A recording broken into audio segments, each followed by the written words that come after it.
নমস্কার বন্ধুরা, সম্রাট ওয়ার্ল্ডের একটা নতুন পুজো প্রস্তুতির ভিডিওতে আপনাদের আমি সবাইকে স্বাগত জানাই।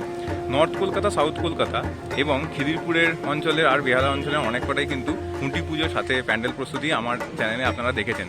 আজকে আমি যে জায়গাটায় পৌঁছে গেছি, ঠিক পেছনেই দেখতে পাচ্ছেন আমার প্যান্ডেল প্রস্তুতির কাজ চলছে, সেটা হচ্ছে যাদবপুর।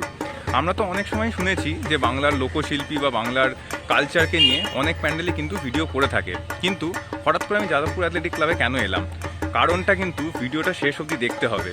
শুধু লোকশিল্পী বা এখানে কালচারাল কিছু জিনিস যেটা বাংলাতে আছে আমাদের, সেটা এখানে কিন্তু ফুটিয়ে তোলা হচ্ছে না শিল্পী বাপাইসেনের হাত ধরে, তার সাথেও কিন্তু আছে প্যান্ডেল থেকে বেরোনোর সময় একটা অদ্ভুত রকমের চমক। তো পুরোটা দেখতে এবং জানতে আমার ভিডিওটা কিন্তু দেখুন।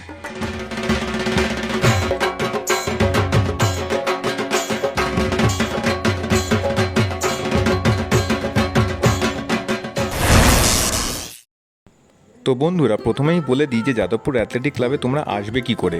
যে কোনো যাদবপুরগামী বাসে শিয়ালদা বা হাওড়া থেকে কিন্তু তোমরা ধরে নিতে পারো, আর যাদবপুর 8B বাস স্ট্যান্ডে নেবে একটা অটো ধরলেই কিন্তু পৌঁছে যাবে। বা তোমরা যদি চাও মেট্রো করেও আসতে পারো, টালিগঞ্জ থেকে কিন্তু একটা করে অটো ধরলেই কিন্তু পৌঁছে যাবে যাদবপুর অ্যাথলেটিক ক্লাবে।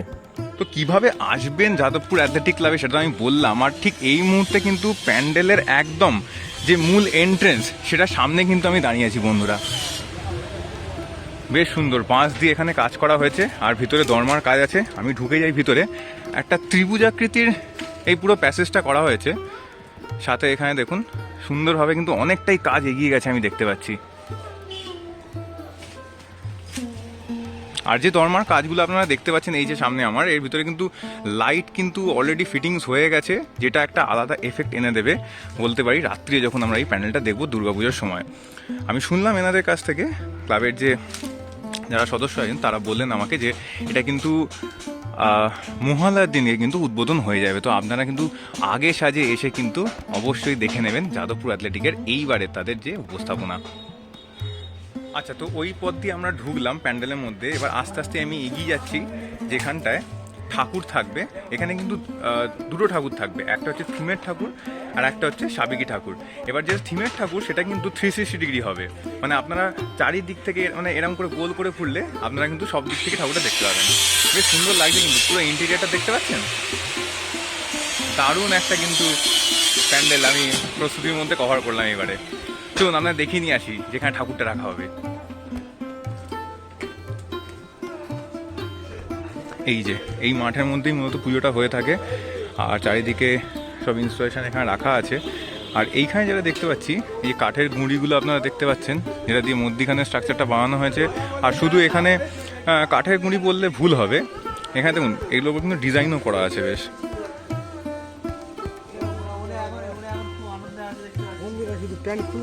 আর এই জায়গাটায় মেনলি কিন্তু রাখা হবে হচ্ছে থিমের ঠাকুরটা, আর এই যেটা দেখতে পাচ্ছেন দূরে ওইখানে কিন্তু সাবেকি ঠাকুরটা রাখা হবে। এবার সাইডে যদি আমি দেখি, এই যে ইনস্টলেশনগুলো এখানে দেখতে পাচ্ছেন 1, 2, এখানে 3, এখানে 4, এদিকে 5, 6, 7, 8, 9টা যে আপনারা এখানে আলাদা আলাদা করে দেখতে পাচ্ছেন ছোটো ছোটো এরকম শালপাতা ওপরে দিয়ে ডিজাইন করে রাখা হয়েছে। এর মধ্যেই কিন্তু ওই চদরপদর শিল্প বা মুখোশিল্পীর যে মুখোশগুলো সেগুলো কিন্তু সুন্দরভাবে রাখা থাকবে, সাথে থাকবে কিন্তু সুন্দর লাইটিং এবং আলোকসজ্জা।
তো বন্ধুরা, তোমরা তো এই পার্টটা দেখতে পেলে যে এখানে মেন থিমের ঠাকুরটা এখানে থাকবে, আর সব ইনস্টলেশন পুরো প্যান্ডেলের শ্বাসটাই এখানে থাকবে মেনলি এই মাঠের মধ্যে। আর যেখানে আমি দাঁড়িয়ে আছি এখন এই বেদির ওপরে, এখানে কিন্তু তাদের সাবেকি ঠাকুরটা থাকবে।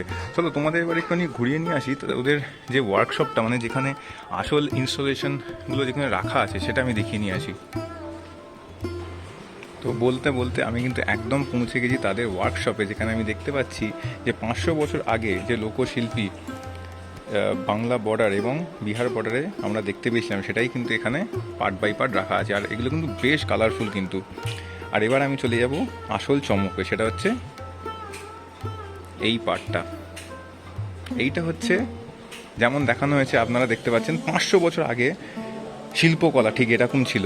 এইবার 50 থেকে 100 বছর পরে শিল্পকলা কি ঠিক এরকম দেখতে হতে পারে? কারণ এখন সবই হচ্ছে এআই এর যুগ, সবই হচ্ছে মেশিনের যুগ।